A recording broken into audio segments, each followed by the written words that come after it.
¿Alguna vez te has preguntado por qué existen tres nombres diferentes para referirse aparentemente al mismo pueblo? ¿Son los hebreos, israelitas y judíos la misma gente? ¿O hay diferencias profundas que han marcado la historia de la humanidad?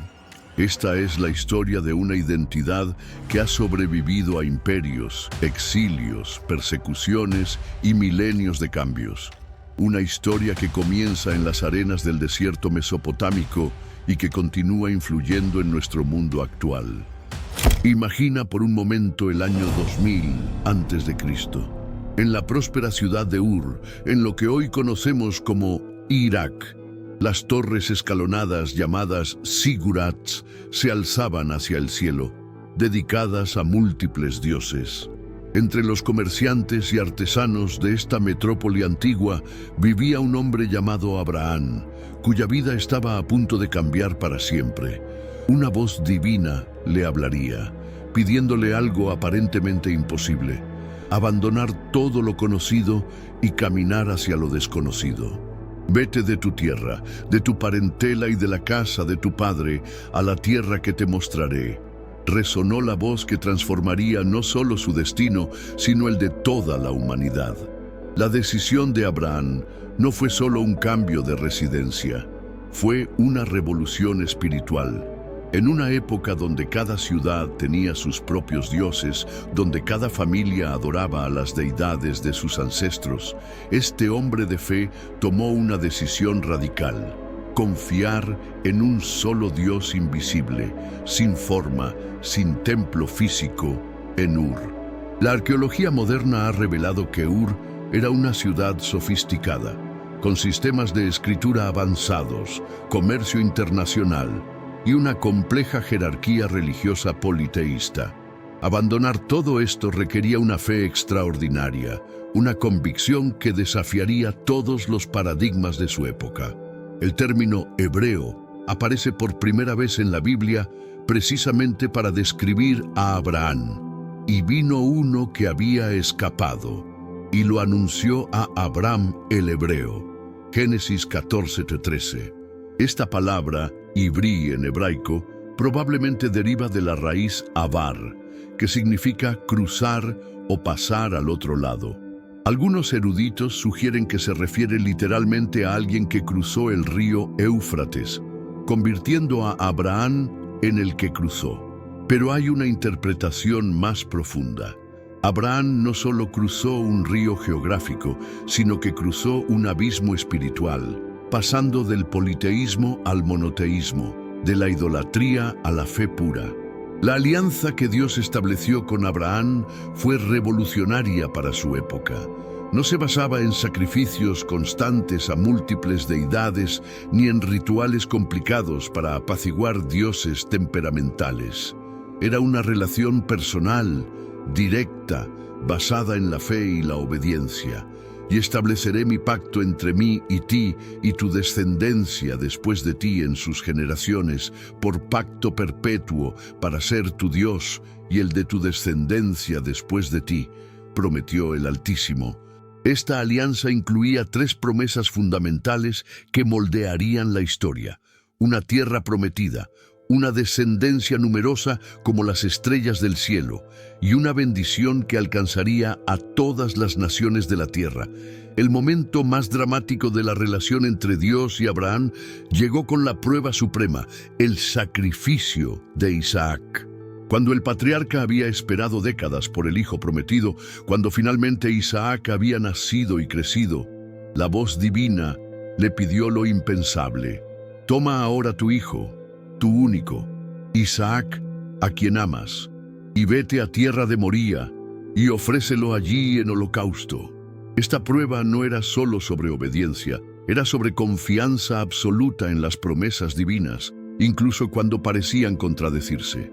El monte Moría, donde Abraham estuvo dispuesto a sacrificar a su hijo y donde finalmente un carnero fue provisto como sustituto, se convertiría siglos después en el lugar del Templo de Salomón en Jerusalén, conectando para siempre este momento de fe suprema con el futuro centro espiritual del pueblo hebreo. Pero la historia de los hebreos no existe en un vacío histórico. Los textos cuneiformes encontrados por arqueólogos modernos nos hablan de un pueblo llamado Abiru o Apiru, mencionados en documentos desde Mesopotamia hasta Egipto durante el segundo milenio antes de Cristo. Estos Jabiru no eran exactamente una etnia, sino más bien un grupo social, personas que habían dejado sus lugares de origen, nómadas que se movían entre las ciudades-estado de la época, a veces como mercenarios, a veces como comerciantes, frecuentemente como refugiados o trabajadores migrantes. Es fascinante considerar que Abraham y su familia podrían haber sido parte de este fenómeno más amplio de los Abiru. Cuando la Biblia lo llama Abram el hebreo, podría estar utilizando un término que era reconocible para las culturas circundantes. Los Abiru aparecen en cartas diplomáticas entre reyes, en registros administrativos de diferentes imperios, siempre como un grupo distinto, apartado de las poblaciones establecidas. Esta condición de extranjeros perpetuos se convertiría en una característica definitoria del pueblo hebreo a lo largo de su historia. Siempre en movimiento, siempre conservando su identidad única, incluso cuando vivían entre otras naciones. Los documentos de Nuzi, una ciudad mesopotámica, revelan costumbres legales que se reflejan sorprendentemente en las narrativas patriarcales de la Biblia. Por ejemplo, la práctica de que una esposa sin hijos diera su sierva a su marido para tener descendencia, como hizo Sara con Agar, aparece codificada en las leyes de Nuzi. Esto no solo valida la autenticidad histórica de las narrativas bíblicas, sino que nos muestra cómo los patriarcas hebreos participaban de las culturas de su tiempo, mientras mantenían su identidad espiritual única. La sociedad mesopotámica en la época de Abraham era increíblemente sofisticada. Ur tenía bibliotecas, escuelas, un sistema judicial complejo y redes comerciales que se extendían hasta la India. Los zigurats no eran solo templos, sino centros económicos y administrativos donde se guardaban los archivos comerciales y se tomaban las decisiones políticas. Abandonar esta civilización urbana para convertirse en pastor nómada fue una decisión que debe haber parecido locura para muchos contemporáneos de Abraham. Sin embargo, esta elección aparentemente regresiva se revelaría como profundamente progresista en términos espirituales y culturales. La influencia de la cultura mesopotámica en la formación de la identidad hebrea es innegable.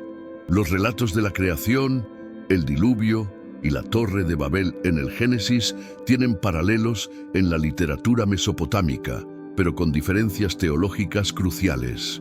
Donde las epopeyas mesopotámicas presentaban dioses caprichosos y conflictivos, las narrativas hebreas presentaban un Dios único, justo y amoroso. Esta reinterpretación de las tradiciones culturales compartidas muestra cómo los hebreos no rechazaron completamente su herencia mesopotámica, sino que la transformaron a través de su nueva comprensión de lo divino. El legado de Abraham como el primer hebreo trasciende lo meramente étnico o nacional. Su decisión de seguir la voz de un Dios invisible estableció un precedente de fe que influiría no solo al judaísmo, sino también al cristianismo y al islam. Las tres grandes religiones monoteístas lo reconocen como patriarca, pero fue en su identidad específica como hebreo donde comenzó una historia única que moldearía la civilización occidental y la comprensión humana de lo sagrado. La historia a veces gira en torno a una sola noche, y para el pueblo que eventualmente se llamaría Israel, esa noche fue cuando Jacob luchó con un ser misterioso junto al río Jaboc. Era el año aproximadamente 1800 a.C., y Jacob, nieto de Abraham, enfrentaba el momento más crucial de su vida. Había engañado a su hermano Esaú para obtener la primogenitura, había huido de su ira, había trabajado 20 años para su suegro Labán en tierras lejanas y ahora regresaba a casa. Pero entre él y el reencuentro con su hermano se alzaba una noche de terror, una noche donde lo divino y lo humano se encontrarían en una lucha que definiría no solo su identidad personal, sino el destino de toda una nación. Y se levantó aquella noche y tomó sus 2 mujeres y sus 2 siervas y sus 11 hijos, y pasó el vado de Jaboc. Los tomó pues e hizo pasar el arroyo a todo lo que tenía. Así se quedó Jacob solo, y luchó con él un varón hasta que rayaba el alba. Esta lucha no fue meramente física, fue una batalla espiritual donde Jacob confrontó sus miedos más profundos, su pasado engañoso y su futuro incierto. El texto bíblico es deliberadamente misterioso sobre la identidad de su oponente.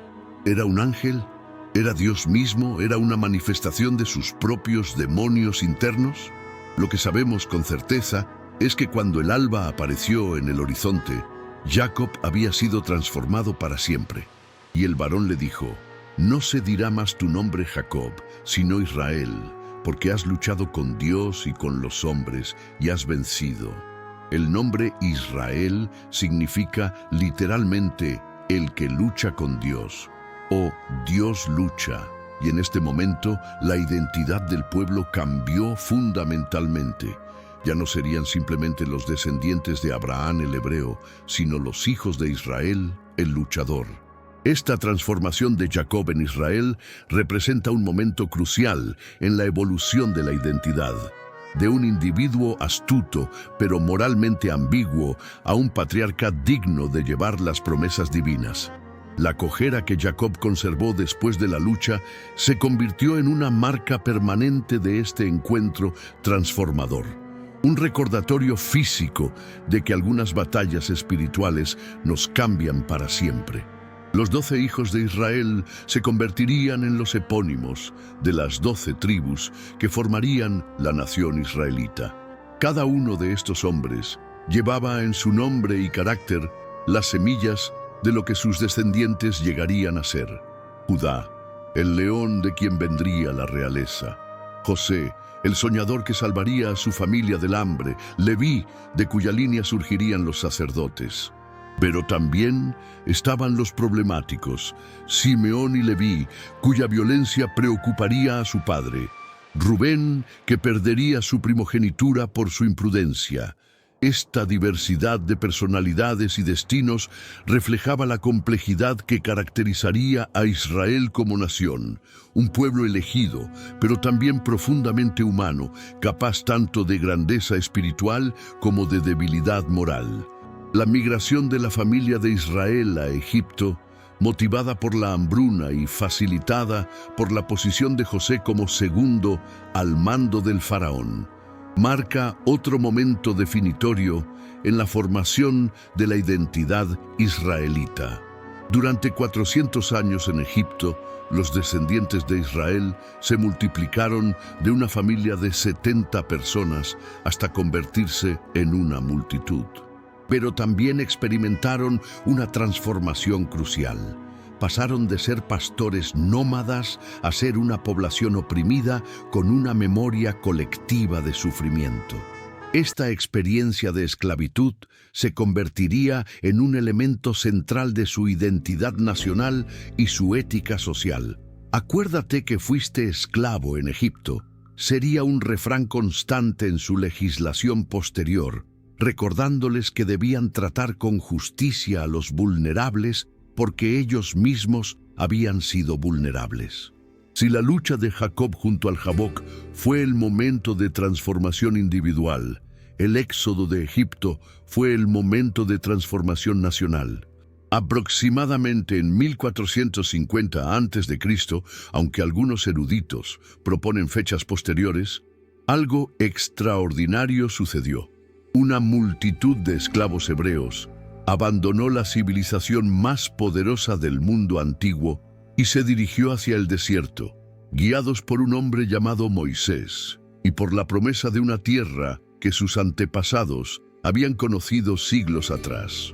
Este evento no solo sería recordado como el momento fundacional de Israel como nación, sino que se convertiría en el paradigma de liberación que influiría en movimientos de justicia social a lo largo de la historia humana. La narrativa del Éxodo está llena de elementos que desafían la comprensión racional. Las 10 plagas que azotaron Egipto, la apertura del Mar Rojo, el maná que caía del cielo, la columna de fuego que los guiaba por la noche. Pero más allá de los aspectos sobrenaturales, el Éxodo representa una revolución social y espiritual sin precedentes. Por primera vez en la historia registrada, un grupo de esclavos no solo se rebeló contra sus opresores, sino que logró establecer una sociedad alternativa basada en principios de justicia divina. El código legal que recibieron en el monte Sinaí no era simplemente un conjunto de reglas religiosas, sino una constitución social que protegía a los débiles, limitaba el poder de los fuertes y establecía un día de descanso semanal para todos, incluso para los animales y los extranjeros.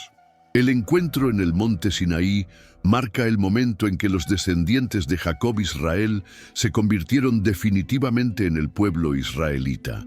Ahora pues, si diereis oído a mi voz y guardaréis mi pacto, vosotros seréis mi especial tesoro sobre todos los pueblos, porque mía es toda la tierra, y vosotros me seréis un reino de sacerdotes y gente santa.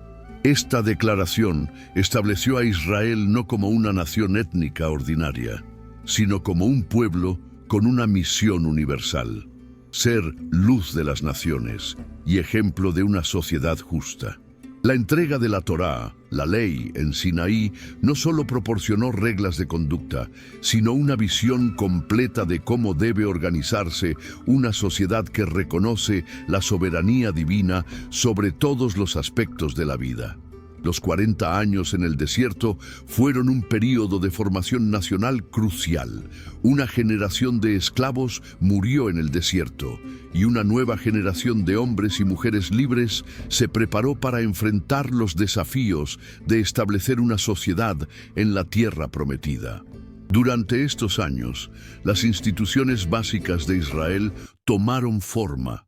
El sistema de sacrificios centrado en el tabernáculo móvil, la estructura tribal con sus respectivas responsabilidades, el sistema judicial basado en principios divinos y la clase sacerdotal derivada de la tribu de Leví. Pero quizás, más importante, fue durante este período que se formó la identidad cultural israelita, un pueblo que veía su historia como una narrativa de liberación divina, que entendía sus leyes como expresión de la voluntad de un Dios justo, y que se consideraba a sí mismo como portador de una misión universal. La conquista de Canaán, bajo el liderazgo de Josué, representó el cumplimiento de las promesas hechas a Abraham siglos atrás, pero también planteó nuevos desafíos para la identidad israelita. ¿Cómo mantener la pureza de su fe monoteísta en una tierra llena de santuarios paganos? ¿Cómo establecer una sociedad justa en un mundo dominado por la ley del más fuerte? ¿Cómo preservar las tradiciones del desierto en un contexto agrícola y urbano? Estas tensiones definirían la historia posterior de Israel y revelarían tanto las fortalezas como las debilidades de su identidad nacional única. El período de los jueces que siguió a la conquista mostró tanto el potencial como los peligros de la organización tribal israelita. Sin una autoridad central fuerte, las tribus podían mantener su autonomía y sus tradiciones distintivas, pero también estaban vulnerables a la opresión externa y a la desintegración interna. Los jueces, líderes carismáticos como Débora, Gedeón y Sansón, surgían en tiempos de crisis para unificar las tribus contra enemigos comunes, pero su autoridad terminaba con sus vidas. Este sistema funcionó durante varios siglos, pero gradualmente se hizo evidente que Israel necesitaría una forma de gobierno más estable para sobrevivir en un mundo donde sus vecinos se organizaban cada vez más en monarquías centralizadas. La transición de una confederación tribal a una monarquía unificada representó otro momento crucial en la evolución de la identidad israelita. Cuando el pueblo pidió al profeta Samuel: «Constitúyenos ahora un rey que nos juzgue, como tienen todas las naciones», estaban pidiendo algo más que un cambio político. Estaban pidiendo una transformación de su identidad nacional. ¿Podía Israel tener un rey humano sin comprometer su reconocimiento de Dios como su verdadero rey? ¿Podía adoptar las instituciones de las naciones circundantes sin perder su carácter distintivo? Estas preguntas se volverían centrales en los siglos siguientes, cuando Israel intentaría equilibrar su vocación espiritual única con las realidades prácticas de la supervivencia nacional en un mundo competitivo y a menudo hostil. El sol se alzaba sobre las colinas de Judea cuando un joven pastor llamado David enfrentó al gigante filisteo Goliat en el valle de Ela. Era aproximadamente el año 1000 a.C., y este momento aparentemente menor cambiaría para siempre el curso de la historia israelita. Pero la historia real no comenzó con David, sino con la crisis de identidad que llevó a Israel a pedir un rey. «Danos un rey que nos juzgue como tienen todas las naciones», habían demandado los ancianos al profeta Samuel. Era una petición cargada de tensión. ¿Podía el pueblo elegido de Dios adoptar las instituciones de las naciones paganas sin comprometer su identidad única? Saúl, el primer rey de Israel, representó tanto las promesas como los peligros de la monarquía israelita. Alto y hermoso, valiente en la batalla, parecía la respuesta perfecta a las necesidades militares de Israel. Bajo su liderazgo, las tribus dispersas se unificaron contra sus enemigos tradicionales: filisteos, amonitas, amalecitas. Pero Saúl también reveló las tensiones inherentes en el sistema monárquico israelita. ¿Debía el rey obedecer incondicionalmente a los profetas como voceros de Dios, o tenía autoridad independiente como líder político? Cuando Saúl desobedeció las instrucciones proféticas, sacrificando antes de la batalla y perdonando la vida del rey amalecita cuando debía ejecutarlo, no solo perdió su legitimidad divina, sino que expuso una contradicción fundamental que atormentaría a todos sus sucesores. David, el pastor, poeta, guerrero que reemplazó a Saúl, se convirtió en el paradigma del rey ideal israelita precisamente porque logró equilibrar estas tensiones aparentemente irreconciliables. Su victoria sobre Goliat no fue solo un triunfo militar, sino una declaración teológica. El Dios de Israel era superior a los dioses de las naciones, y su pueblo podía confiar en su protección incluso cuando enfrentaba fuerzas aparentemente superiores. Pero David era mucho más que un guerrero. Era un músico cuyas composiciones, los salmos, expresaban la espiritualidad más profunda de Israel. Un estratega político que unificó las tribus del norte y del sur, y un visionario que estableció a Jerusalén como el centro político y religioso de la nación. La conquista de Jerusalén por David fue un golpe maestro de genio político y religioso. Esta ciudad, ubicada en la frontera entre las tribus del norte y del sur, no pertenecía a ninguna tribu específica, lo que la convertía en un territorio neutral ideal para la capital de un reino unificado. Pero más importante, cuando David trasladó el Arca de la Alianza a Jerusalén, estableció la ciudad no solo como capital política, sino como el centro del culto israelita. La imagen de David danzando con todas sus fuerzas delante del arca mientras ésta entraba a Jerusalén se convirtió en el símbolo de un liderazgo que combinaba autoridad real con humildad espiritual. El reinado de David también marcó el apogeo del poder militar israelita. Sus conquistas extendieron las fronteras del reino desde el río de Egipto hasta el Éufrates. cumpliendo literalmente las promesas hechas a Abraham siglos atrás.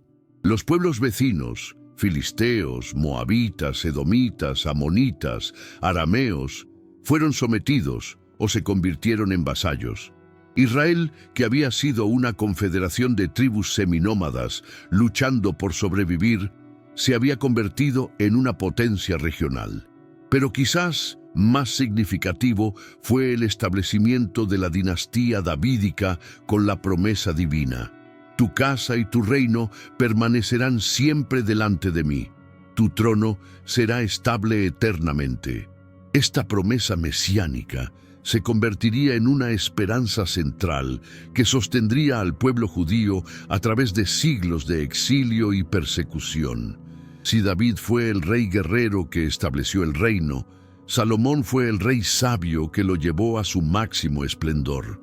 Su reinado, desde aproximadamente 970 hasta 930 a.C., representó la edad de oro de Israel, cuando el pequeño reino se convirtió en un centro de sabiduría, comercio y magnificencia arquitectónica que atraía la atención del mundo conocido.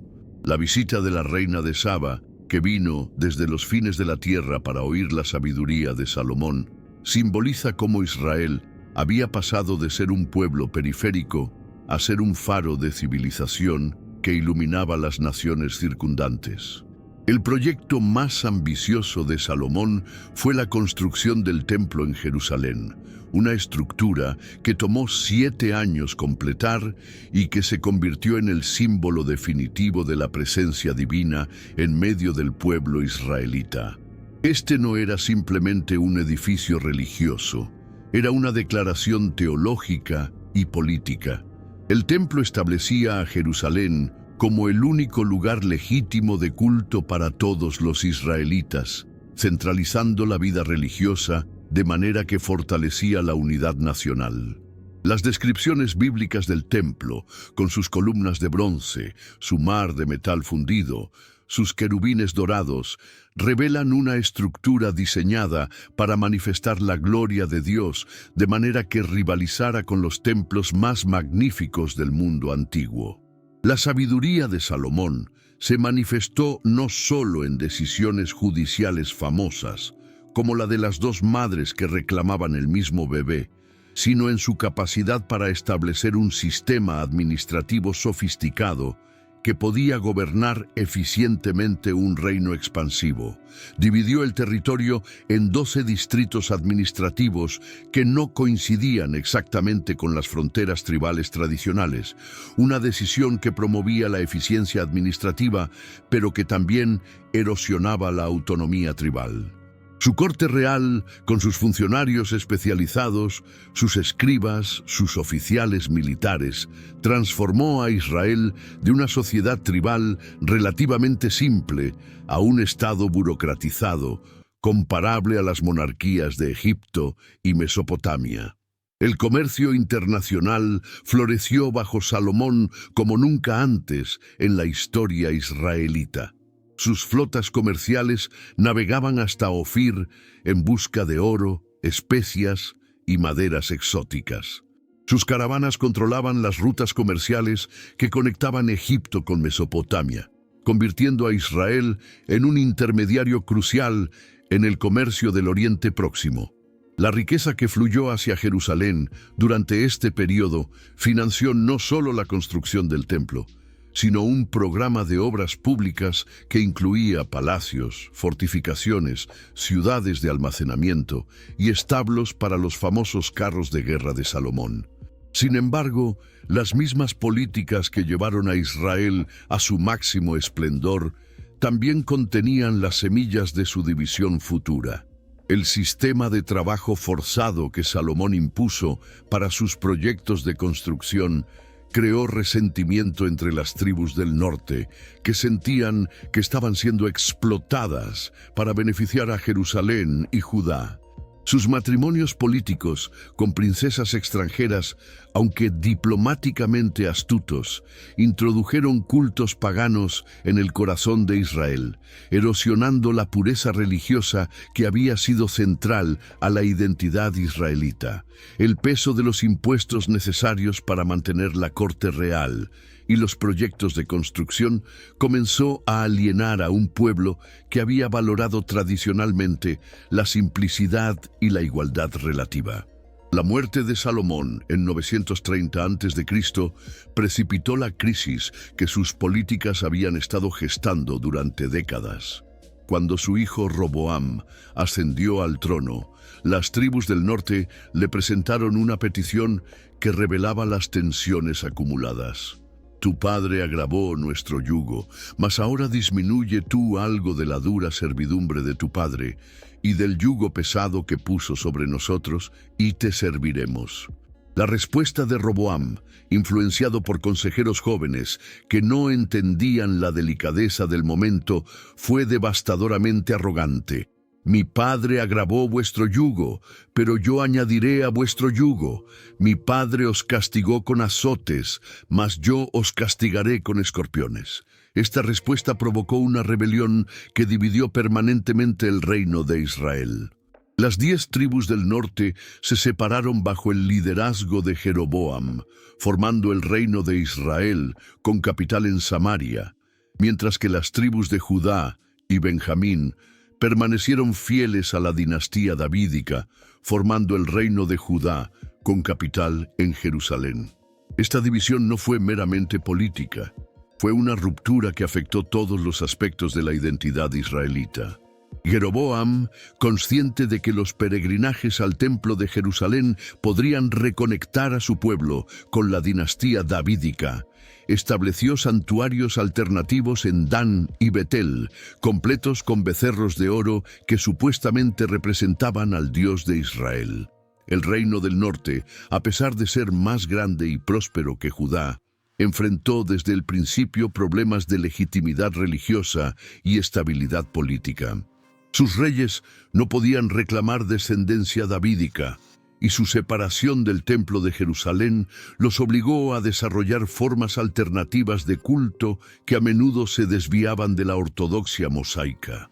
La sucesión real era frecuentemente violenta, con dinastías que duraban solo unas pocas generaciones antes de ser derrocadas por golpes militares. Sin embargo, el reino del norte también experimentó periodos de gran prosperidad, especialmente bajo la dinastía de Omri, cuya capital, Samaria, se convirtió en una ciudad espléndida que rivalizaba con Jerusalén. El reino del sur, Judá, mantuvo ventajas significativas que le permitirían sobrevivir más de un siglo después de la caída del norte. La continuidad dinástica davídica proporcionó estabilidad política, mientras que el control del templo de Jerusalén mantuvo la legitimidad religiosa. Los reyes de Judá podían presentarse como los verdaderos herederos de las promesas hechas a David, y el templo continuó atrayendo peregrinos de todo el mundo israelita, incluso desde el reino del norte. Esta continuidad no significaba que Judá estuviera libre de crisis. También experimentó períodos de idolatría, conflictos dinásticos y presión de potencias extranjeras. Pero la combinación de legitimidad davídica y centralidad del templo le proporcionó recursos de supervivencia que el reino del norte nunca pudo desarrollar completamente. En medio de la prosperidad material y la decadencia espiritual de los reinos divididos, surgieron voces extraordinarias que llamaron al pueblo de vuelta a su vocación original. Los profetas de Israel no fueron simplemente predicadores religiosos, fueron analistas sociales, críticos políticos y visionarios que entendieron las fuerzas históricas de su tiempo mejor que los reyes y políticos a quienes confrontaron. Isaías, caminando por los pasillos del Palacio Real en Jerusalén, vio el futuro con una claridad que escapaba a los consejeros reales. Jeremías, Llorando por las calles de una Jerusalén condenada, entendió que la única esperanza de supervivencia para su pueblo residía en aceptar el juicio divino y prepararse para un futuro radicalmente diferente. El mensaje profético era fundamentalmente paradójico. El pueblo elegido de Dios estaba bajo juicio divino por su infidelidad, pero precisamente porque era elegido, no sería abandonado completamente. Amós, el pastor de Tecoa, proclamó que la elección divina implicaba responsabilidad moral mayor, no privilegios especiales. A vosotros solamente he conocido de todas las familias de la tierra, por tanto, os castigaré por todas vuestras maldades. Esta teología profética transformó la comprensión israelita de su relación con Dios. No era una garantía de protección incondicional, sino un llamado a la justicia y la santidad que, si era ignorado, resultaría en consecuencias devastadoras. Los profetas también redefinieron la comprensión del culto y la religión verdadera. Mientras los reyes y sacerdotes se enfocaban en mantener los rituales del templo y los sacrificios prescritos, los profetas insistían en que Dios requería justicia social más que ceremonias religiosas. ¿De qué me sirve la multitud de vuestros sacrificios?, preguntó Isaías en nombre de Dios. Aprended a hacer el bien, buscad el juicio, restituid al agraviado, haced justicia al huérfano, amparad a la viuda.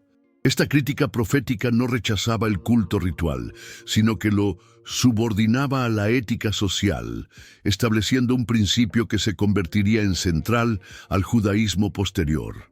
La visión profética del futuro incluía tanto juicio como restauración, tanto destrucción como renovación. Los profetas predijeron la caída de ambos reinos israelitas con una precisión que a veces parecía imposible, pero también prometieron una restauración futura que sería aún más gloriosa que el pasado. Isaías habló de un retoño del tronco de Isaí, que establecería un reino de justicia perfecta. Jeremías prometió un nuevo pacto, escrito en los corazones humanos más que en tablas de piedra. Ezequiel visionó un templo futuro más magnífico que el de Salomón. Estas promesas mesiánicas sostuvieron la esperanza israelita durante los siglos oscuros que se aproximaban y se convertirían en elementos centrales de la identidad judaica posterior. El año 722 a.C. marcó el fin del reino de Israel del norte, cuando las fuerzas asirias, bajo Sargón II, conquistaron Samaria después de un asedio de 3 años. Esta conquista no fue simplemente una derrota militar, fue una catástrofe cultural que cambió para siempre la composición étnica y religiosa de la región. Los asirios, siguiendo su política estándar de control imperial, deportaron a las élites israelitas del norte a diferentes partes de su imperio y trajeron poblaciones extranjeras para repoblar la región. Esta mezcla de poblaciones restantes con colonos extranjeros dio origen a los samaritanos, un pueblo que mantendría tradiciones israelitas distintivas, pero que sería rechazado por los judíos posteriores como mestizo e impuro. La pérdida de las 10 tribus perdidas de Israel se convirtió en una de las grandes tragedias de la historia judaica, pero también en una fuente de esperanza escatológica.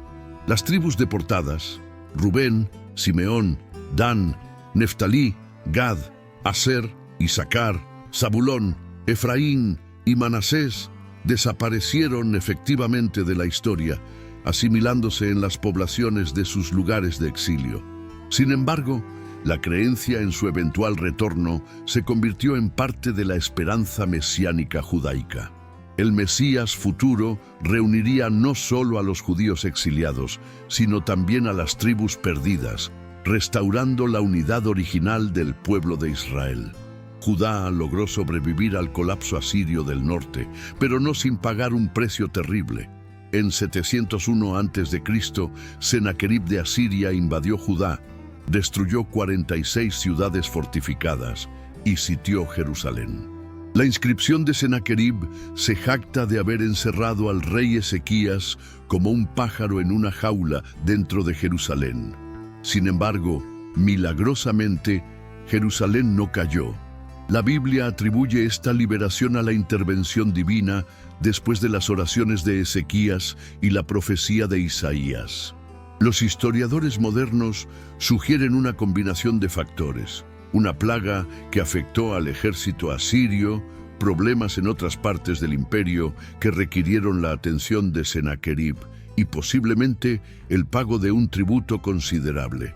La supervivencia de Jerusalén ante el poder asirio tuvo consecuencias teológicas profundas que moldearían la identidad judaica posterior.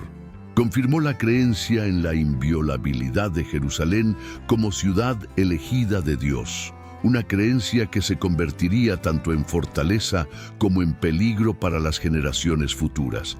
También validó la teología del remanente fiel, desarrollada por Isaías. Dios preservaría un núcleo de su pueblo a través del cual cumpliría sus promesas, incluso si la mayoría perecía por su infidelidad.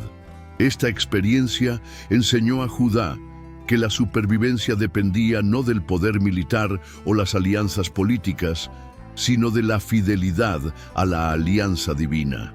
Si la conquista asiria del norte fue una catástrofe, la conquista babilónica de Judá fue una crisis existencial que amenazó la supervivencia misma de la identidad israelita. En 586 a.C., después de un asedio brutal que duró 2 años, las fuerzas de Nabucodonosor II destruyeron Jerusalén, quemaron el templo de Salomón y deportaron a la élite judaica a Babilonia.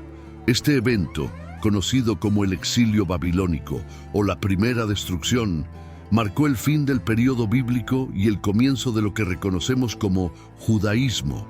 La destrucción del templo planteó preguntas teológicas fundamentales que amenazaban con destruir la fe israelita. Si Dios había prometido que la dinastía davídica duraría para siempre, ¿por qué había sido derrocada? Si el templo era la morada de Dios en la tierra, ¿qué significaba su destrucción? Si la tierra prometida era la herencia eterna de Israel, ¿cómo podían vivir en tierra extranjera sin perder su identidad? Los profetas del exilio, especialmente Ezequiel y el autor de Isaías 40:55, conocido como Deutero Isaías, respondieron a estas preguntas desarrollando una teología más sofisticada que permitiría al judaísmo sobrevivir sin templo, sin tierra y sin rey. Ezequiel, profetizando desde Babilonia, revolucionó la comprensión judaica de la presencia divina al declarar que Dios no estaba limitado al templo de Jerusalén, sino que podía estar presente con su pueblo donde quiera que estuvieran. Su famosa visión de la gloria de Dios, abandonando el templo condenado, pero también su promesa de que la misma gloria regresaría a un templo futuro, proporcionó una explicación teológica para el exilio que mantenía viva la esperanza de restauración. Su énfasis en la responsabilidad individual, el alma que pecare, esa morirá, también ayudó a los exiliados a entender que podían mantener una relación personal con Dios, incluso en circunstancias comunitarias desastrosas. Deutero Isaías desarrolló una teología aún más radical que presentaba el exilio no como castigo final, sino como parte de un plan divino más amplio para redimir no solo a Israel, sino al mundo entero. Su concepto del siervo sufriente, ya fuera Israel como nación o una figura mesiánica individual, sugería que el sufrimiento del pueblo elegido tenía un propósito redentor universal. Sus oráculos sobre Ciro de Persia como ungido, Mesías, de Dios, mostraron una comprensión sofisticada de cómo Dios podía usar incluso a gobernantes paganos para cumplir sus propósitos redentores. En 539 a.C., Ciro el Grande de Persia conquistó Babilonia y promulgó una política revolucionaria de tolerancia religiosa que permitió a los pueblos exiliados regresar a sus tierras ancestrales y reconstruir sus templos. Para los judíos exiliados, esto representó el cumplimiento milagroso de las profecías de restauración. El edicto de Ciro, preservado tanto en la Biblia como en documentos persas, no solo permitía el retorno, sino que proporcionaba financiamiento real para la reconstrucción del Templo de Jerusalén. Sin embargo, el retorno del exilio no fue el evento glorioso que muchos habían anticipado. Solo una minoría de los exiliados eligió regresar. Muchos habían establecido vidas prósperas en Babilonia y Persia y preferían permanecer allí. Los que regresaron encontraron una Judea empobrecida, poblada por personas que habían permanecido durante el exilio y que no necesariamente daban la bienvenida a los repatriados. La reconstrucción del templo, que comenzó entusiastamente, se estancó debido a oposición local y recursos limitados. No fue hasta 516 a.C., bajo el liderazgo de Zorobabel y el sumo sacerdote Josué, y con el estímulo profético de Ageo y Zacarías, que el segundo templo fue finalmente completado. El segundo templo era considerablemente más modesto que el templo de Salomón, lo que provocó lágrimas entre los ancianos que recordaban la gloria anterior. Sin embargo, este templo menor se convertiría en el centro de una renovación religiosa que transformaría el judaísmo de una religión nacional a una fe que podía sobrevivir sin estado independiente. El período del Segundo Templo, 516 a.C., 70 después de Cristo, vio el desarrollo de muchas características que definen el judaísmo hasta hoy. El canon de las escrituras hebreas, la ley oral que se convertiría en el Talmud, las diversas sectas judaicas, fariseos, saduceos, esenios y la esperanza mesiánica desarrollada. Las reformas de Esdras y Nehemías en el siglo V a.C. establecieron el judaísmo sobre nuevas bases legales y étnicas. Esdras, descrito como escriba versado en la ley de Moisés, llevó consigo desde Babilonia una versión autorizada de la Torá que se convirtió en la constitución de la comunidad judaica restaurada. Su lectura pública de la ley en Jerusalén, cuando el pueblo lloró al oír las palabras que habían olvidado, marcó un momento definitorio en la formación del judaísmo como religión del libro. Nehemías, como gobernador persa de Judea, proporcionó la autoridad política necesaria para implementar estas reformas religiosas. Una de las decisiones más controvertidas de este período fue la disolución de los matrimonios con mujeres extranjeras ordenada por Esdras. Esta medida, aunque dolorosa para las familias afectadas, reflejaba una nueva comprensión de la identidad judaica que enfatizaba la pureza étnica y religiosa como necesaria para la supervivencia. El término judío, Yehudi, que originalmente se refería simplemente a los habitantes de Judea, comenzó durante este período a adquirir connotaciones religiosas y étnicas más específicas. Ya no era suficiente vivir en territorio judaico. Uno tenía que adherirse a las leyes y tradiciones específicas que definían la comunidad judaica. El período persa también vio el establecimiento de comunidades judaicas prósperas fuera de la tierra de Israel, especialmente en Babilonia y Egipto. Estas comunidades de la diáspora mantuvieron conexiones con Jerusalén a través de peregrinajes, tributos al templo y correspondencia con las autoridades religiosas. Sin embargo, también desarrollaron características distintivas adaptadas a sus entornos locales. Los judíos de Elefantina en Egipto, por ejemplo, tenían su propio templo, algo técnicamente prohibido por la ley bíblica, mientras que los judíos babilonios desarrollaron tradiciones de interpretación legal que eventualmente rivalizarían en autoridad con las de la tierra de Israel. En las laderas del monte Gerizim, cerca de la antigua ciudad de Siquem, una pequeña comunidad continúa realizando el mismo ritual que sus antepasados han practicado durante más de 2000 años. Cada Pascua, los samaritanos sacrifican corderos exactamente como lo prescribe la Torá, manteniendo viva una tradición que data de los tiempos bíblicos. Son los últimos descendientes directos del antiguo reino de Israel del norte, los sobrevivientes de una catástrofe que borró a las 10 tribus de la historia. Su existencia plantea preguntas fascinantes. ¿Quiénes son los verdaderos herederos de las tradiciones israelitas? ¿Puede haber múltiples interpretaciones legítimas de la misma herencia ancestral? La historia de los samaritanos comienza con la tragedia del año 722 a.C., cuando los asirios conquistaron el reino de Israel del norte. Contrariamente a la creencia popular, no todos los israelitas del norte fueron deportados.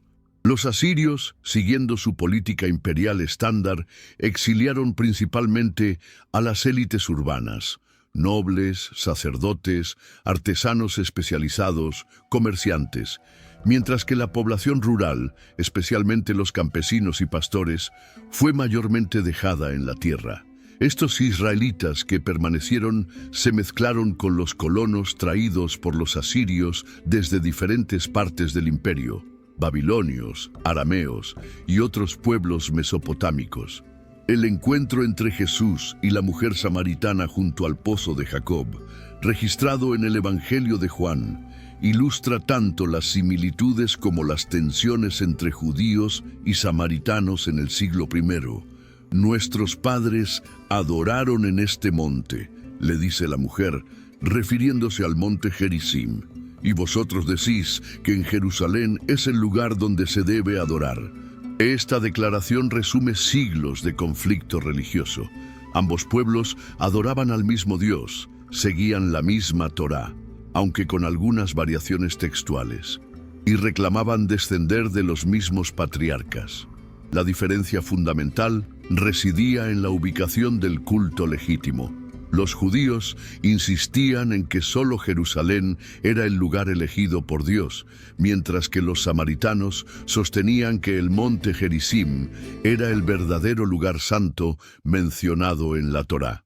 Los samaritanos desarrollaron su propia versión de la Torá, conocida como el Pentateuco samaritano, que difiere del texto judío en aproximadamente 6.000 variantes menores y algunas diferencias significativas.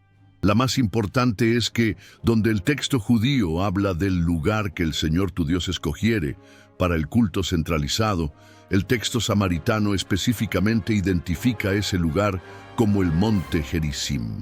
Los eruditos modernos debaten si estas diferencias representan una tradición textual independiente preservada desde antes del exilio, o si fueron modificaciones posteriores para justificar las prácticas samaritanas. Lo que es indiscutible es que los samaritanos han preservado tradiciones sacerdotales y rituales que, en algunos casos, pueden ser más antiguas que las prácticas judaicas equivalentes. A miles de kilómetros de distancia, en las montañas de Etiopía, otra comunidad extraordinaria mantuvo durante siglos tradiciones que reclamaban descender directamente de los antiguos israelitas. Los Beta Israel, también conocidos como falashas, aunque este término es considerado ofensivo por la comunidad, practicaron durante más de 1000 años una forma de judaísmo que había evolucionado de manera independiente del judaísmo rabínico mainstream. Su historia plantea preguntas fascinantes sobre la dispersión de los pueblos israelitas y la diversidad étnica del judaísmo antiguo. Las tradiciones orales de los Beta Israel narran una historia épica de origen que los conecta directamente con el rey Salomón y la reina de Saba. Según estas tradiciones, cuando la reina de Saba, identificada con la reina etíope, visitó a Salomón en Jerusalén, no solo fue impresionada por su sabiduría, sino que se convirtió al judaísmo y tuvo un hijo con él llamado Menelik. Este hijo supuestamente fundó la dinastía imperial etíope y trajo consigo a Etiopía tanto el Arca de la Alianza como un grupo de israelitas que se convirtieron en los ancestros de los Beta Israel. Aunque los historiadores modernos tratan estas tradiciones como legendarias más que históricas, reflejan una profunda conexión cultural con la identidad israelita que se mantuvo durante milenios. Los Beta Israel desarrollaron prácticas religiosas que eran sorprendentemente similares al judaísmo bíblico, pero que habían evolucionado sin contacto con el desarrollo rabínico posterior. Observaban estrictamente el sábado, practicaban la circuncisión masculina, seguían las leyes dietéticas bíblicas y celebraban muchas de las festividades prescritas en la Torá. Sin embargo, no conocían festividades postbíblicas como Hanukkah o Purim, y sus prácticas estaban basadas principalmente en la Biblia hebrea, particularmente en los libros de Levítico y Deuteronomio, sin la elaboración de la ley oral que caracteriza al judaísmo rabínico. Una de las características más distintivas de la religión Beta Israel era su preservación de un sacerdocio funcional, los Kohanim, que realizaban sacrificios en días santos especiales. Estos sacrificios continuaron hasta bien entrada la era moderna, mucho después de que tal práctica hubiera cesado en el judaísmo mainstream después de la destrucción del Segundo Templo.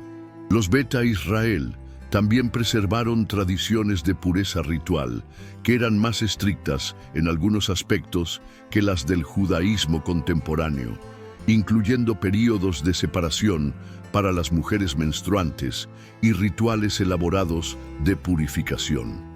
El idioma litúrgico de los Beta Israel era el ge'ez, el idioma clásico de Etiopía, en lugar del hebreo. Sus textos sagrados incluían no solo traducciones de libros bíblicos, sino también literatura pseudoepigráfica como el libro de Enoc y el libro de los Jubileos, que fueron preservados en la tradición etíope, pero que se perdieron en otras tradiciones judaicas. Esta literatura adicional sugiere que los Beta Israel pueden haber preservado tradiciones judaicas del período del Segundo Templo que fueron posteriormente marginalizadas o perdidas en otras comunidades judaicas. En las remotas regiones de Manipur y Mizoram, en el noreste de la India, vive un pueblo llamado los Bnei Menashe, hijos de Manasés, que reclama descender de una de las 10 tribus perdidas de Israel. Sus tradiciones orales hablan de sus antepasados siendo exiliados de Israel y migrando hacia el este a través de Asia durante muchas generaciones antes de establecerse finalmente en las colinas de la frontera indo-birmana. Durante el siglo XX, muchos miembros de esta comunidad experimentaron lo que describieron como un despertar a su identidad israelita perdida y comenzaron a adoptar prácticas judaicas. Las tradiciones Bnei Menashe incluyen canciones que supuestamente describen el éxodo de sus antepasados desde Israel, rituales que tienen similitudes con prácticas bíblicas y un sistema de clanes que correlacionan con las tradiciones tribales israelitas. Su religión tradicional, el judaísmo-cristianismo Kukichín, incorpora elementos que podrían derivar de tradiciones israelitas antiguas. Sacrificios de animales en ocasiones especiales, períodos de separación para las mujeres después del parto, y conceptos de pureza e impureza ritual que recuerdan las leyes levíticas. Los Cochin Jews de Kerala, India, representan otro ejemplo fascinante de diversidad judaica. Esta antigua comunidad, que tiene registros que datan del siglo XI, desarrolló tradiciones distintivas que combinaban prácticas judaicas ortodoxas con adaptaciones a la cultura local india. Los Cochin Jews estaban divididos en 3 grupos: los Paradesi, extranjeros, principalmente judíos más tarde llegados del Medio Oriente y Europa; los Malabari, judíos locales; y los Meshuchrarim, libertos, descendientes de esclavos convertidos. Esta estratificación social dentro de la comunidad judaica reflejaba tanto las influencias de la sociedad de castas india como las tensiones internas sobre autenticidad y precedencia. En las montañas del Cáucaso, los judíos de la montaña Jujuro han mantenido durante más de 1000 años tradiciones que combinan judaísmo ortodoxo con adaptaciones culturales locales. Hablan Yujuri, un idioma judeo-persa escrito en caracteres hebreos, y han desarrollado tradiciones musicales, culinarias y artísticas distintivas. Su historia incluye períodos de persecución bajo varios imperios, pero también épocas de prosperidad cuando sirvieron como comerciantes y artesanos especializados en la región. Los caraítas, aunque no reclaman descender de las tribus perdidas, representan otra rama importante del judaísmo que rechazó la autoridad de la ley oral rabínica y basó sus prácticas exclusivamente en la Biblia hebrea. Aunque esta secta se originó en Babilonia en el siglo VIII, se extendió a través del mundo judío y estableció comunidades significativas en Crimea, Lituania y otros lugares. Los caraítas desarrollaron tradiciones legales sofisticadas, basadas en su interpretación directa del texto bíblico, a menudo llegando a conclusiones diferentes de las del judaísmo rabínico, mainstream. El siglo XX y XXI han visto un resurgimiento extraordinario del interés en las tribus perdidas de Israel, alimentado tanto por desarrollos arqueológicos y genéticos como por movimientos religiosos y políticos. La metodología moderna ha proporcionado nuevas herramientas para investigar estas reclamaciones ancestrales. El análisis de ADN puede rastrear marcadores genéticos que sugieren ancestría del Medio Oriente. Los estudios lingüísticos pueden identificar posibles conexiones entre idiomas aparentemente no relacionados. Y la investigación antropológica puede examinar prácticas culturales que podrían preservar memorias ancestrales.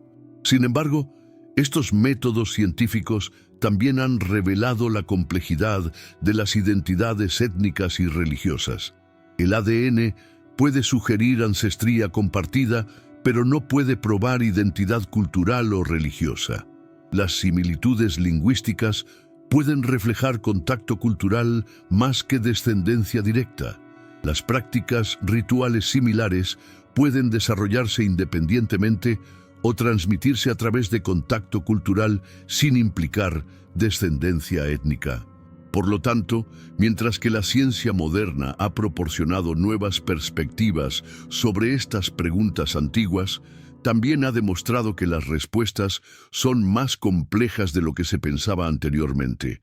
El Estado de Israel ha desarrollado procedimientos para evaluar las reclamaciones de grupos que desean hacer aliyah, inmigrar a Israel, basándose en su identificación como judíos o descendientes de tribus israelitas perdidas. Estos procedimientos involucran tanto investigación histórica y antropológica como evaluación halájica de ley judaica por parte de las autoridades rabínicas. Algunos grupos, como los Beta Israel y partes de los Benei Menashe, han sido reconocidos, mientras que otros continúan en proceso de evaluación o han sido rechazados. La búsqueda de las tribus perdidas también refleja tensiones más amplias dentro del judaísmo moderno sobre quién puede reclamar legítimamente identidad judaica. ¿Es el judaísmo principalmente étnico, religioso o cultural? ¿Pueden las comunidades que han evolucionado aisladamente del mainstream judaico mantener reclamaciones legítimas de identidad israelita? ¿Cómo deben las autoridades religiosas contemporáneas evaluar tradiciones que pueden preservar memorias ancestrales auténticas, pero que difieren significativamente de las prácticas judaicas normativas? Estas preguntas no tienen respuestas fáciles y continúan generando debate tanto en círculos académicos como religiosos. En una pequeña habitación en Tel Aviv, un niño de 5 años juega con bloques mientras su madre le lee un cuento en hebreo. Es una escena cotidiana que habría parecido imposible hace apenas 150 años. El hebreo, la lengua sagrada de los antiguos israelitas, había estado muerto como lengua hablada durante casi 2 milenios, sobreviviendo solo en sinagogas y casas de estudio. Su resurrección como lengua moderna es uno de los milagros lingüísticos más extraordinarios de la historia humana. Una historia que ilustra el poder de la identidad cultural para trascender incluso la muerte aparente. El hebreo bíblico, la lengua en que fueron escritas las escrituras hebreas, pertenece a la familia de lenguas semíticas noroccidentales, emparentada estrechamente con el fenicio, el moabita y el arameo. Los textos más antiguos en hebreo que poseemos datan del siglo X a.C., aunque la lengua era indudablemente hablada mucho antes. La Biblia hebrea preserva diferentes estratos lingüísticos que reflejan la evolución de la lengua a lo largo de casi 1 milenio, desde los poemas arcaicos como el Cántico de Débora hasta la prosa tardía de libros como Crónicas y Esdras Nehemías. La estructura del hebreo revela una mentalidad particular sobre la realidad y el tiempo que influyó profundamente en el pensamiento occidental. A diferencia de las lenguas indoeuropeas, que expresan el tiempo principalmente a través de tenses, pasado, presente, futuro, el hebreo expresa principalmente aspecto, acción completada, versus incompleta. Esto refleja una cosmovisión que ve la realidad menos en términos de secuencia temporal lineal y más en términos de estados de ser y devenir. Esta perspectiva temporal influenció profundamente la teología bíblica. Los eventos no son simplemente pasados o futuros, sino que pueden ser completados en el plan divino, aunque incompletos en la experiencia humana. El vocabulario hebreo está construido sobre un sistema de raíces trilíteras que permite una flexibilidad extraordinaria en la formación de palabras relacionadas. Por ejemplo, la raíz Keudeshei, santidad, genera palabras para santo, kadosh, santuario, mikdash, santificar, kidesh, y consagración, kedusha. Este sistema permite que textos hebreos comuniquen múltiples niveles de significado a través de conexiones etimológicas que a menudo se pierden en la traducción. Los autores bíblicos explotaron estas posibilidades lingüísticas para crear textos de extraordinaria densidad teológica y literaria. El hebreo también preservó características arcaicas que revelan aspectos de la cultura israelita antigua.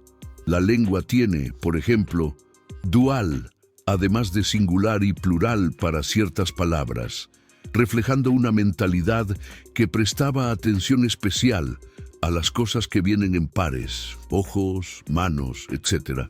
Su sistema de verbos preserva formas causativas y reflexivas que permiten expresiones sutiles de acción que requieren perífrasis en otras lenguas. La riqueza del vocabulario relacionado con la vida pastoral y agrícola refleja los orígenes de la cultura israelita, mientras que la sofisticación de la terminología legal y ritual refleja el desarrollo posterior de una sociedad compleja. Después del regreso del exilio babilónico, el hebreo comenzó a competir con el arameo como lengua hablada del pueblo judío. El arameo, lengua franca del imperio persa, se había convertido en la lengua de comunicación internacional, y muchos judíos lo adoptaron para el uso cotidiano, mientras reservaban el hebreo para propósitos religiosos y literarios. Esta diglosia, uso de 2 lenguas para diferentes funciones sociales, continuó durante el período del Segundo Templo, cuando encontramos textos en ambas lenguas e incluso bilingüismo dentro del mismo documento. El hebreo mishaico, la forma de la lengua usada por los rabinos de los primeros siglos de la era común, representa una evolución significativa del hebreo bíblico. Incorporó muchos préstamos del arameo y del griego, desarrolló nuevas estructuras sintácticas para expresar conceptos legales y filosóficos complejos, y creó un vocabulario técnico para discusiones halágicas, legales. Esta lengua, preservada en la Mishná y otros textos rabínicos tempranos, demostró que el hebreo podía adaptarse para expresar ideas que iban mucho más allá del mundo conceptual de la Biblia. Durante el período medieval, el hebreo experimentó un renacimiento literario extraordinario, especialmente en España musulmana. Poetas como Yehudá Halevi y Ibn Gabirol crearon obras que rivalizaban con la mejor poesía árabe contemporánea, pero usando vocabulario y métrica hebreos. Esta poesía medieval expandió dramáticamente el rango expresivo del hebreo, introduciendo conceptos de amor cortés, filosofía aristotélica y mística cabalística. Los filósofos judíos medievales como Maimónides también contribuyeron al desarrollo del hebreo como lengua de especulación filosófica sofisticada. El movimiento cabalístico medieval y posterior desarrolló el hebreo en direcciones aún más esotéricas, tratando las letras hebreas como entidades místicas con poderes creativos inherentes. La Cábala enseñaba que el mundo había sido creado a través de combinaciones de letras hebreas y que la comprensión profunda de la lengua sagrada podía revelar secretos cósmicos. Esta mística del lenguaje influyó no solo en la literatura religiosa judaica, sino también en pensadores cristianos como Pico de la Mirandola y Johannes Reuchlin, que estudiaron hebreo para acceder a sabiduría esotérica. Durante los siglos XVII y XVIII, el hebreo siguió siendo principalmente una lengua literaria y litúrgica, pero el movimiento de la Haskalah, iluminación judaica, en el siglo XIX, comenzó a promover su uso para literatura secular moderna. Escritores como Mendele Mocher, Sforim y Ahad Ham demostraron que el hebreo podía expresar ideas modernas sobre ciencia, política y vida social. Sin embargo, el paso verdaderamente revolucionario fue tomado por Eliezer ben Yehuda, quien en la década de 1880 comenzó a promover la resurrección del hebreo como lengua hablada cotidiana. Eliezer ben Yehuda, nacido Eliezer Yitzhak Perlman, fue un visionario que entendió que una nación moderna necesitaba una lengua moderna y que el pueblo judío no podía construir una identidad nacional coherente usando las lenguas de otras naciones. Su decisión de hablar solo hebreo en su casa, criar a sus hijos como hablantes nativos de hebreo moderno y crear miles de palabras nuevas para conceptos modernos fue el comienzo de la transformación más extraordinaria en la historia de cualquier lengua. El proceso de modernización del hebreo requirió creatividad lingüística extraordinaria. ¿Cómo se dice periódico en hebreo bíblico? Ben Yehuda creó itón de la raíz et, tiempo. ¿Cómo se dice bicicleta? Ofanayim, ruedas dobles. Helado, glida de la raíz gld, congelar. Este proceso de creación léxica continuó durante décadas, con comités de lengua desarrollando terminología para todo, desde medicina moderna hasta tecnología computacional. El resultado fue una lengua que podía expresar cualquier concepto moderno mientras mantenía conexiones profundas con sus raíces bíblicas. La adopción del hebreo moderno en las escuelas de Palestina bajo el mandato británico fue crucial para su éxito. Por primera vez en casi 2 milenios, niños crecían hablando hebreo como lengua materna. Estos niños, los primeros hablantes nativos de hebreo moderno, naturalizaron la lengua de manera que ningún esfuerzo consciente podría haber logrado. Ellos crearon patrones de pronunciación, desarrollaron slang juvenil y establecieron normas gramaticales a través del uso cotidiano. Cuando el Estado de Israel fue establecido en 1948, el hebreo estaba listo para funcionar como lengua nacional completa. El hebreo moderno ha continuado evolucionando rápidamente, incorporando palabras de múltiples lenguas, especialmente inglés, desarrollando registros coloquiales distintivos y adaptándose a nuevas tecnologías. Los israelíes jóvenes hablan un hebreo que Ben Yehuda habría encontrado parcialmente incomprensible, lleno de anglicismos, arabismos e innovaciones sintácticas. Sin embargo, estos mismos jóvenes pueden leer textos bíblicos con una facilidad que habría asombrado a generaciones de estudiosos, demostrando la continuidad fundamental entre el hebreo antiguo y moderno. La resurrección del hebreo ha tenido consecuencias que van mucho más allá de Israel. Ha inspirado movimientos de revitalización lingüística alrededor del mundo, desde el irlandés en Irlanda hasta lenguas indígenas en las Américas. También ha cambiado la naturaleza del estudio bíblico. Por primera vez desde la antigüedad existe una comunidad grande de hablantes nativos que pueden leer la Biblia hebrea en su lengua original.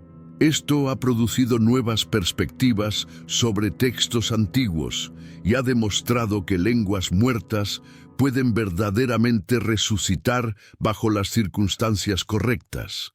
El impacto de la cultura hebraica en la civilización mundial trasciende por mucho los límites de la religión organizada.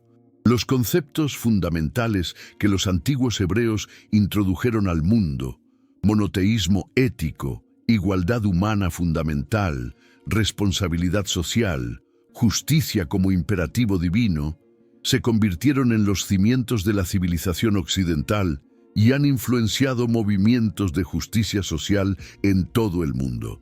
El concepto hebreo de que todos los seres humanos son creados a imagen de Dios estableció las bases teóricas para los derechos humanos universales mucho antes de que tales ideas fueran articuladas filosóficamente. La literatura bíblica hebrea estableció géneros literarios que continuarían influyendo en la literatura mundial durante milenios. La épica heroica, historias de David y otros, la poesía lírica, salmos, la literatura sapiencial, proverbios, Eclesiastés, y la prosa narrativa, historias patriarcales, proporcionaron modelos que fueron imitados y adaptados por innumerables autores posteriores. La Biblia también introdujo técnicas narrativas sofisticadas, ironía, caracterización a través de diálogo, temas recurrentes, paralelismo estructural, que influyeron profundamente en el desarrollo de la literatura occidental. El sistema legal hebreo, codificado en la Torá pero desarrollado a través de siglos de interpretación rabínica, contribuyó conceptos fundamentales al derecho occidental. La idea de que la ley debe proteger especialmente a los vulnerables, viudas, huérfanos, extranjeros, que la justicia debe ser imparcial independientemente del estatus social, y que incluso los gobernantes están sujetos a la ley, eran ideas revolucionarias en el mundo antiguo que gradualmente se incorporaron en sistemas legales occidentales. El concepto del sábado como día de descanso universal, incluyendo trabajadores, animales y extranjeros, estableció precedentes para legislación laboral moderna. La tradición educativa judaica, con su énfasis en la alfabetización universal, el debate intelectual y el estudio como forma de adoración, contribuyó significativamente al desarrollo de la cultura intelectual occidental.